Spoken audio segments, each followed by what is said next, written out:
တောင်းဝန်ခံမယ်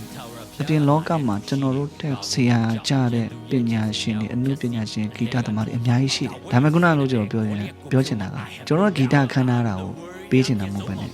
အဲ့ထဲမှာပါတဲ့ကျွန်တော်တို့ထည့်ပေးချင်တဲ့အရာကမျောလင့်ခြင်းအနာဂတ်အတွက်စိတ်ချခြင်းခိုးလုံရရှိတဲ့သူကွယ်ကာပေးမဲ့သူရှိတဲ့သူကပြောနိုင်မှာငါကြောက်ဘူးငါ့ကိုကွယ်ကာပေးတဲ့သူရှိတယ်ဒါဆိုကြောက်နေတဲ့သူတွေကကွယ်ကာပေးမဲ့သူလူဒါအဲ့လူတွေအတွက်လည်းကွယ်ကာပေးမဲ့ဖျားရှိတယ်ဆိုသိစေချင်မျောလင့်ခြင်းမရှိတော့လို့ဒီလောကကိုအရှုံးပေးပြီးထွက်သွားကြပါအကြောင်းမှမရှိသေးဘူးကွယ်ကာပေးမဲ့သူနဲ့အဲ့ဒီဖျားနဲ့မတွေ့သေးလို့ဒါဒီချိန်ထိကြောက်နေတာဒီချိန်ထိမျောလင့်ချက်မဲ့နေတာငါနေနေလောက်ခတ်သွားတာငါရင်ထဲမှာဆိုရင်ချင်းကနေရာယူသွားပြီ